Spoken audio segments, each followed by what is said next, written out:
you know, how does that compare to something like Krav Maga for somebody like me? There's multiple answers to that. I'll give you a Krav Maga story. So this has happened to me more than once. I've had people who were come into my gym who were getting ready to take one of their higher level instructor tests that they do down in Los Angeles, and they would come prepare for it at my school. And I would put them on the mat with one of my blue belts. Now, blue belt is the first belt you get after white belt in Brazilian Jiu-Jitsu. Depending on how athletic, how much you train, it can take anywhere from 2 to 7 years to get. But most of these people have been training for about 2 years at most, so 24 months. And a little bit of MMA, so a little bit of boxing, a little bit of wrestling. And inevitably, they would wind up literally wiping the floor with this person. And I would wind up having to explain very basic things about how to survive a choke, how to protect themselves, how to move the right way.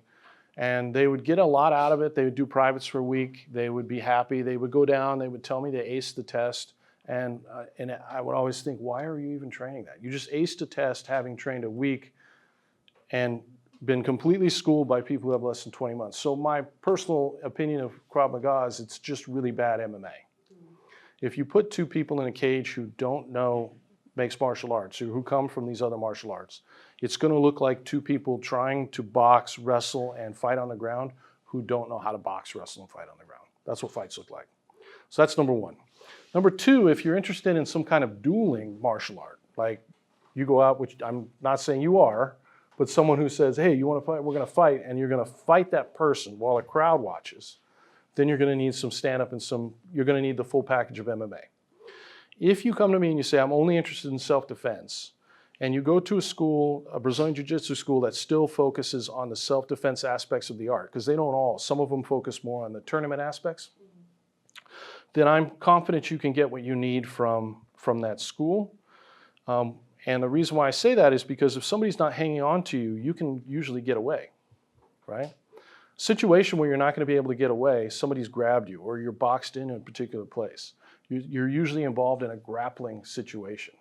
You're not exchanging blows with someone. Someone's trying to hold you or hold you down. And that is the bread and butter of what we do in Jiu-Jitsu. And you can learn those skills to a point where you can be very successful and have a lot of confidence in it without getting hurt and without getting hit in the head, which I think is a huge benefit. That make sense? Yeah. Okay. Fake martial arts bleed into these like other kind of institutions that are also saying they teach combat? I don't know anything about the class here, but in the military that used to happen.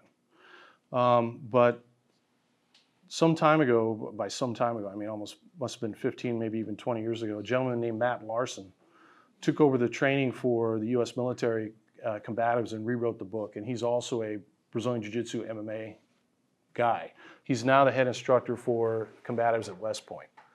And he developed a system that the military uses now. So they actually have a good system that's based in Brazilian Jiu-Jitsu.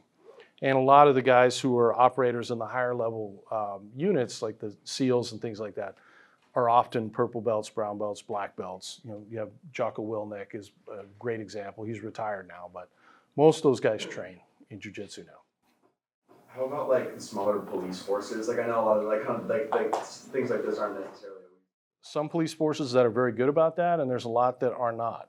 And you know, unfortunately, very little time is often given for those officers when it comes to defensive tactics overall in the academy. And oftentimes after they get out of the academy, there is no training. So if they don't seek it out on their own, and many of them don't, they have no training, which is why sometimes these situations escalate far beyond what they should if they have somebody that's trained. One of my old students here in Portland was a member of Portland PD 15 years ago, Chad, and he was a smaller, kind of heavier guy. He was probably 5'6" and maybe 180 pounds. Family man, had a lot of kids, older. I think when he trained with me, he was in his mid-40s. But he trained quite a bit in Jiu-Jitsu, and he was a purple belt. And whenever they'd have a crazy situation where you'd have some naked guy on meth downtown that the officers couldn't control, and you'd have 6 really large officers, more my size, standing around trying to figure out what to do without having to tase the guy, they would just call Chad, and he'd just roll up and take the guy down and cuff him. But that's because Chad put the time in the training. So there is a heavy push to try and get some of these. I remember Andrew Yang actually said when he was running for office that he thought police officers should be purple belts, which is great. I'd settle for blue belt. I'd settle for 6 months.